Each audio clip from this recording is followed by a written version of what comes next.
What's going on, everybody? Welcome to another brand new installment of Renegades Reviews, exclusively here as always on the Casa D18 Studios channel. I, of course, am your host, the Renegade JJ Williams, and today I'm going to be starting the first chapter of our final trilogy for the month, 1989's Bill and Ted's Excellent Adventure, starring Alex Winter, Keanu Reeves, George Carlin, and others. What's going on, everybody? Thank you for joining me today here once again on another brand new installment of Renegades Reviews. Today begins the first chapter of our final trilogy for the month. We started this month with Back to the Future, and I thought it would only be best if we ended the month with yet another time travel trilogy, Bill and Ted. And today, the first in that series, Bill and Ted's Excellent Adventure. And I hope you guys are in for a fun ride with these. The original Bill and Ted's Excellent Adventure and Bill and Ted's Bogus Journey, I've seen numerous times over the years. The last chapter in the saga, Bill and Ted Face the Music, I only just watched for the first time in order to review it for this, presentation. So I'm not as attached to the third one, but when we get there, I'll give all my thoughts about it. So let's get right into the first one here, shall we? In the year 2688, humanity is a utopian society, and it's all thanks to the music and the philosophies of Bill S. Preston, Esquire, and Ted Theodore Logan, collectively known as Wild Stallions. The society leaders task one of its leading citizens, Rufus, to travel back in time to San Dimas, California in the year 1988 in order to ensure that Bill and Ted pass their history class. Should they fail the course, Captain Logan, Ted's father, plans to ship Ted to an Alaskan military school, thus ending the band and altering the history as Rufus knows it. Rufus finds the duo sitting in a Circle K parking lot and asking the customers for help. What do they know about their certain topics that they have to cover in the time period? Struggling to finish their report because, let's be real, Bill and Ted are kind of idiots. As Principal Strickland would have said in the original Back to the Future, they're slackers. They need to give an oral presentation on how 3 historical figures would view modern-day San Dimas. Rufus offers his assistance in the form of a time machine, which allows them to travel through time and visit the different periods of the past, the future, etc. Another time machine booth shows up, and out walk versions of Bill and Ted from some point in the future. The 2 versions of Bill and Ted interact before taking off in their time machine, and then Rufus offers the modern-day versions a demonstration of how it works. He takes them back to the year 1805, when Napoleon and his forces have just invaded Austria. As Rufus, Bill, and Ted kind of watch from a distance, Napoleon spots them. And as they enter their phone booth to come back to modern day, a cannonball explosion shoots Napoleon over in the vicinity of the time machine phone booth, and he ends up getting drugged through the circuits of time along with the time machine. Rufus then takes a moment to explain to Bill and Ted that time will continue to move here in modern day San Dimas. So you have to be mindful that the clock here is always running. You go back to the past and the time is what it is there. But the modern day clock is still running. You must make this report on time in order to pass your class and thus not negating existence as we know it. Rufus departs and he leaves a time machine phone booth for Bill and Ted to have at their disposal. And as Bill and Ted decide what their next move should be, they discover Napoleon stuck in a nearby tree. So they come up with the idea of collecting historical figures, bringing them back to modern day San Dimas, and having them speak at this oral presentation. Ted ends up leaving Napoleon in the care of his younger brother, Deacon, and asks Deacon to kind of show him around San Dimas while they're gone. The two friends make their first trip, and they end up befriending Billy the Kid, who they recruit to come with them. And then they go and they meet Socrates. They round up Socrates, and then they're going to go to their final destination, 15th century England. When they arrive, they end up laying their eyes on two princesses, and they end up falling in love immediately. They encounter the king, who commands that they be put into the Iron Maiden, and at first, they think this is a good thing because they're 80s rocker metalheads. They're thinking the band Iron Maiden. They don't realize that in 15th century England, the Iron Maiden is a torture device. So when the king then orders them to be executed, things take a turn for the worse, and their attitudes turn somber. However, the execution is foiled because Billy the Kid and Socrates disguise themselves as the executioners and free Bill and Ted, their new friends. They depart medieval England, and they end up damaging the time machine slightly. They end up in the future where they're worshipped as gods. This is the world that Rufus knows. This is what time will become thanks to the success and the music of Wild Stallions. Being worshipped as God inspires them to go above and beyond their report and collect additional historical figures for extra credit. They collect Sigmund Freud, Ludwig von Beethoven, Joan of Arc, Genghis Khan, and President Abraham Lincoln. They make a quick detour to prehistoric times to fix the time machine, and then they attempt to return to modern-day San Dimas. However, they don't arrive in modern-day San Dimas. They arrive at the Circle K the night before with Rufus and the other Bill and Teds who are just about to begin their journey. Bill and Ted exit the time machine, and they tell their other selves to listen to Rufus, thereby assuring that they will join him in the time machine and keep the current flow of events working. When they go to get back into the time machine to re-embark on their journey, they inquire with Rufus as to why they didn't go to modern-day San Dimas. And Rufus tells them you have to dial one number higher because the date has now changed because the time is constantly running.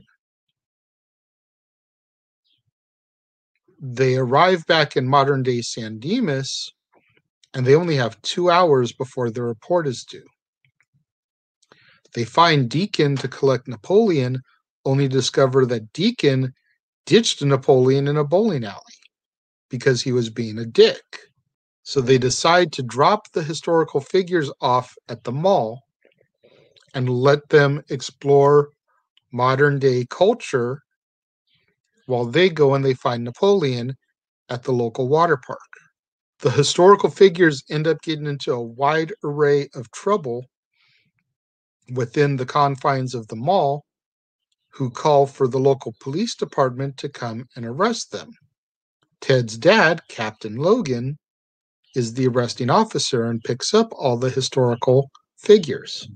Bill and Ted then need to rescue their new friends, so they execute a plan based off of success in their report. They deduce that once they're done with their report, they can use the time machine, travel back in time, and gain the supplies they need to carry out the jailbreak at the present time. So they gathered their new friends out of jail by doing this method, and they show up at the school just in time to give their report. Each historical figure gets a moment in the spotlight to either speak, give a demonstration, etc., some kind of their show of their abilities and talent. And the report is a massive hit with the teachers, the students, as well as their parents. Even Captain Logan has to admit that Ted did a good job with this. They're past the report and prevent Ted from going off to the Alaskan military school. Later that evening, Rufus shows up at Bill's garage and surprises them with the princesses, who Rufus was able to rescue before they could carry out their prearranged marriages. Rufus asks Bill and Ted to sign a copy of their album, and then asks the ladies to sign too, noting that they're members of the band as well. Rufus explains to Bill and Ted how their music will change the world, align the planets, bring world peace, etc., all with the power of their music. And he tells them that if they had broken up due to failing their history report, it would have changed the world as he knows it, which is why he was sent to help them. Rufus then presents each of them with brand new guitars and asks if he can jam with them a little bit. When he hears how horrible they are, Rufus breaks the fourth wall and tells the audience that they will get better as our film draws to its close.